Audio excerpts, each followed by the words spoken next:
What's up, you guys? It's Kickersworth here. Wanted to make this video to highlight a kickoff in slow motion. This was a video that I used to watch all the dang time when I was younger. Jay Feely, very technically sound kicker. I did want to make this video to just highlight like the ins and outs of what it looks like on my end, just from a kicker's point of view. I've been kicking for over 12 years now, and I'm now become a full-time kicking consultant on the side of my job currently. So let's get into it. All right, if you can't find this video, this will be under Feely kickoff in slow motion. So just so you guys know where that's being referenced from. And by all means, guys, this is just my opinion, but there are some things that I think we could improve on his end. It looks like he's coming a little wide. He's coming in from a pretty wide position, so he's starting way out and he's getting closer to the plant. To be honest, I feel like he could be more efficient if he came maybe a step or two in, so that he's going more towards the plant instead of like more at the ball, and then hopefully like transitioning his hips through. He's never had like a historically high touchback rate if you look back at his stats. So in 2001, his first year that he ever played, he was at 9.3%, 17%, 10.1%, 17, 12, 15, 12, 8, 12. He had a jump up of 22. And then in the year that they initiated the kickoff change going to the 35, he had a 31% touchback rate, then up to a 46, which is actually his best ever, and then a 38.4, 21.4. So he had an average of the last few years of around 30%.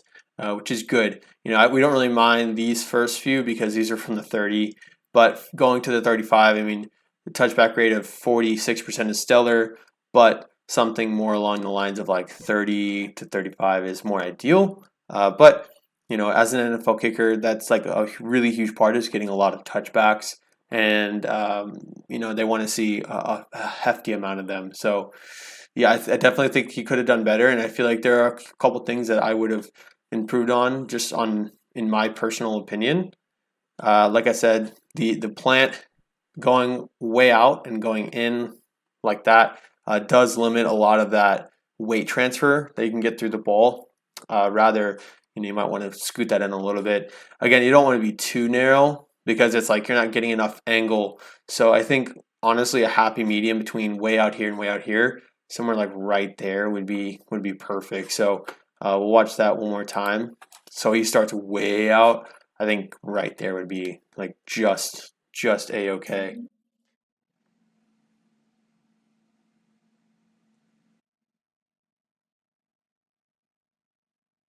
I mean, overall, got a lot of really good things there.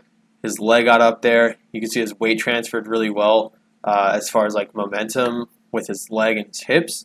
Uh, I do like the drive step. We'll go back real quick. You could check his heel touches the ground right there. That's a big sign. That means he's activating his glute too. You typically don't want to be on your toe on the last step because then it really eliminates a lot of the backswing on your hamstring and glute as well. So whenever you come in through your heel, that's going to give you a lot of the more explosion on the kick. And notice how far away he is. He's I'd say at least 2.5 yards away from the ball. I mean, I'm not saying you want to be super far away. If anything, you want to be compact and really explosive. But you know, it's nice that he is able to get such a good drive on this last step. One thing to note though is his leg. I'm not a big fan of like a big backswing. I typically you want it to be at or below your hip. This isn't terrible. I mean, he's got a crazy strong leg, but you know, of course, having that down a little bit helps with the timing a little bit better because right now he's got to make up some ground for having such a big backswing. But he's got a good core position. His hips are neutral for the most part, and that's why it's not going too much farther back. But just a nitpicky thing. I love the plant. He's planting.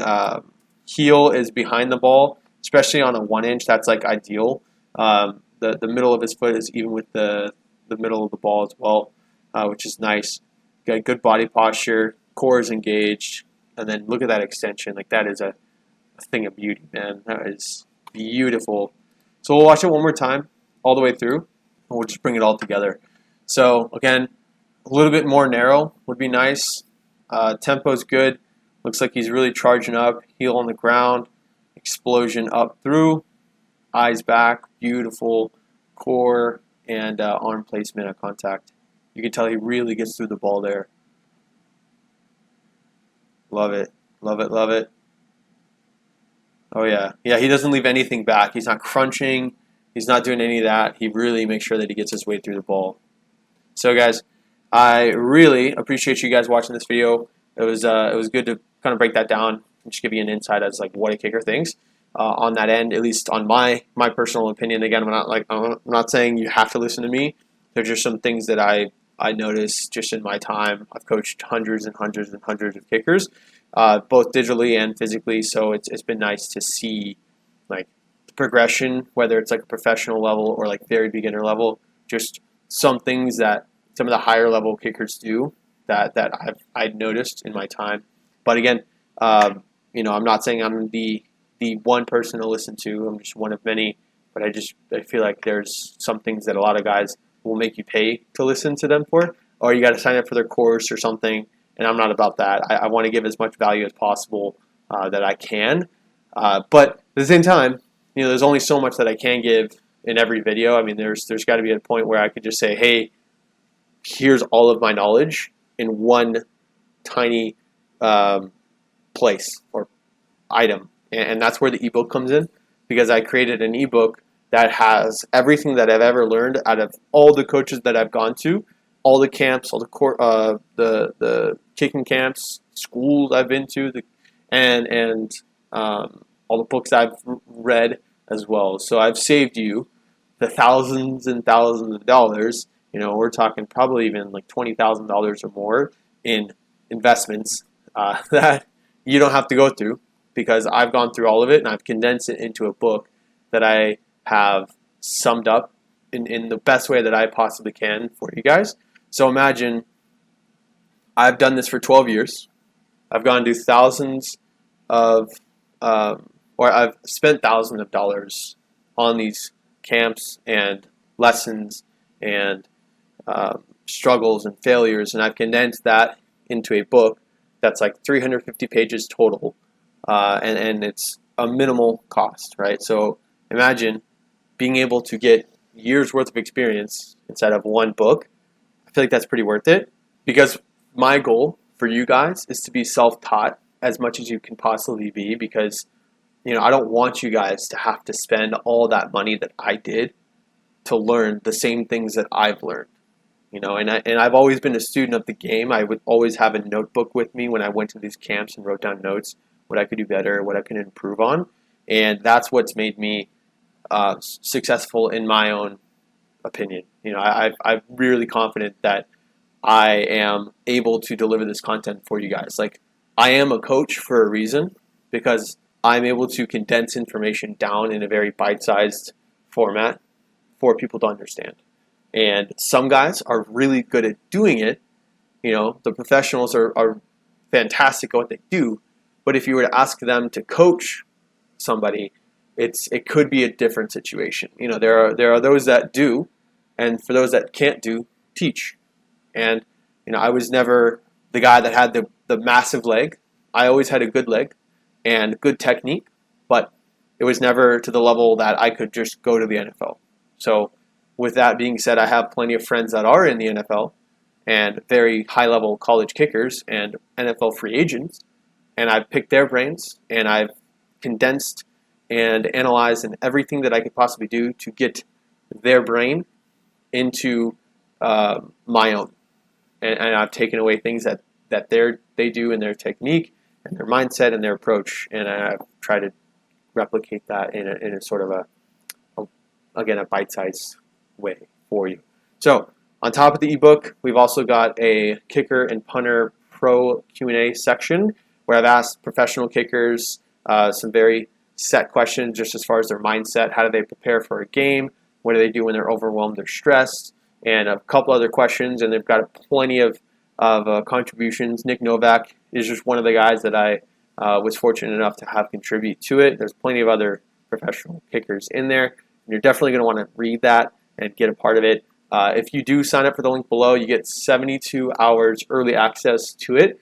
You're going to have, again, 3 complete days of full access before anyone else that could possibly happen. So it's a huge opportunity for you if you want it. Again, it's free to sign up for the subscription. You'll get early access to it, and then whenever it comes out, you'll have the first ability or opportunity to get it. On top of that, there are resources in the link below. Please check them out. There are going to be all sorts of resources to help you out as far as a kicker or a punter or anything of that nature. Again, these are ways to help you. And then again, if you are interested in learning more about yourself and just like personal development stuff, I'll have a link below for an Audible subscription. I think Audible is a fantastic resource to increase your knowledge and perspective on everything, whatever interests you may have. I mean, it's a really good opportunity to just start doing Audible books because you can walk around and do chores while listening to a book, and you're learning at the same time. So it's like a multitasking function. So definitely would recommend that. There's a 30-day free trial. If you don't like it, no issue. You can just cancel it at any time. But you do get some free stuff out of it. So check it out. Link below as well. But please like, comment, and subscribe if you haven't already. That would help me out tremendously. Again, thank you so much for watching, guys. Have a good rest of your day. Peace.